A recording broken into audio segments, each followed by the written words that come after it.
Assalamualaikum warahmatullahi wabarakatuh. Bapak dan Ibu guru hebat, perkenalkan saya Filma Retni dalam aksi nyata. Baiklah, kali ini saya akan berbagi pengalaman dan pemahaman tentang topik Merdeka Mengajar. Topik yang pertama, pemahaman gagasan dan prinsip pendidikan berdasarkan Ki Hajar Dewantara. Ada 5 modul dalam topik Merdeka Belajar. Pertama, mengenali dan memahami diri sebagai pendidik. Kedua, mendidik dan mengajar. Ketiga, mendampingi murid dengan utuh dan menyeluruh. Keempat, mendidik dan melatih kecerdasan budi pekerti. Kelima, pendidikan yang mengantarkan keselamatan dan kebahagiaan. Baiklah, untuk modul pertama, mengenali dan memahami diri sebagai pendidik.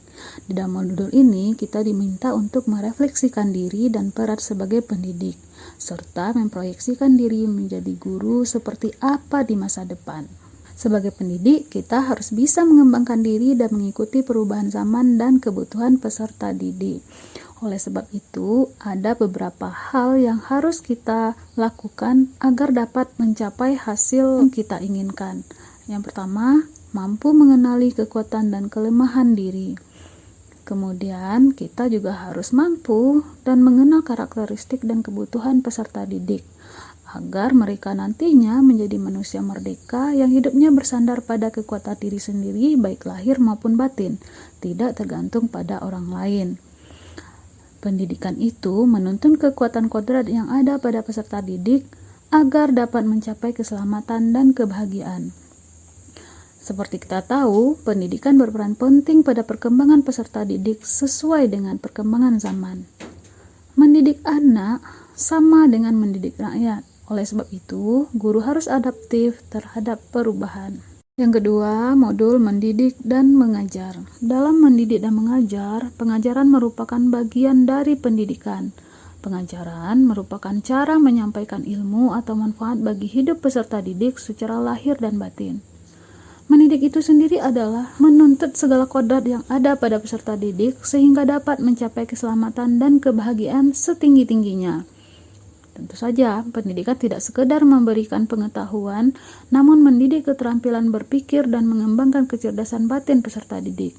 Seperti sebuah sistem yang telah dirancang oleh Ki Hajar Dewantara, yaitu sistem Among, yang bunyinya adalah ing ngarso sung tulada ing madya mangun karsa Tut Wuri Handayani, di mana seorang guru harus menjadi teladan, harus mampu menjadi contoh bagi para peserta didik, sehingga pada akhirnya mereka menjadi manusia merdeka, manusia yang dapat menguasai dan memerintah dirinya sendiri, bukan orang lain.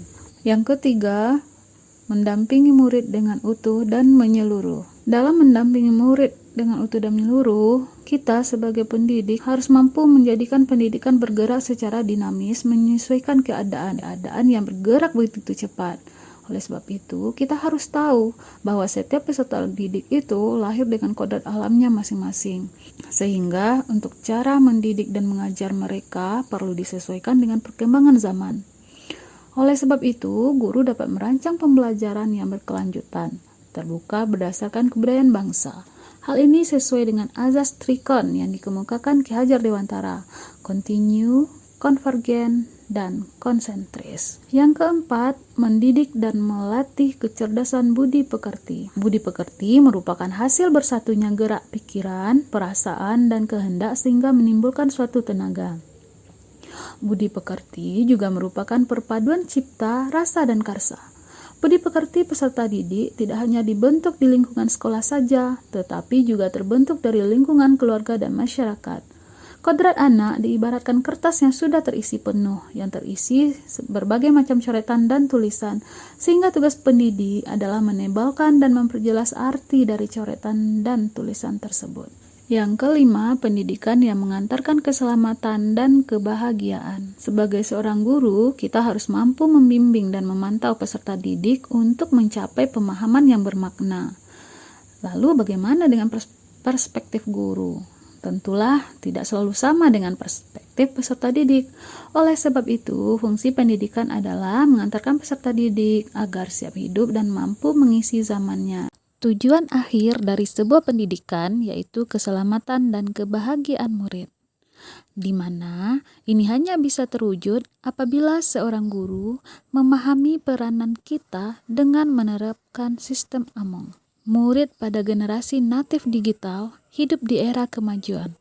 Oleh karena itu, kita harus bisa menjadi seorang pendidik yang adaptif, inovatif, reaktif, kolaboratif, serta berpihak pada murid kita. Baiklah, itulah pemahaman yang dapat saya paparkan tentang topik 1 Merdeka Mengajar. Bapak dan Ibu guru hebat, saya mengharapkan umpan balik dari pemaparan yang telah saya sampaikan. Terima kasih.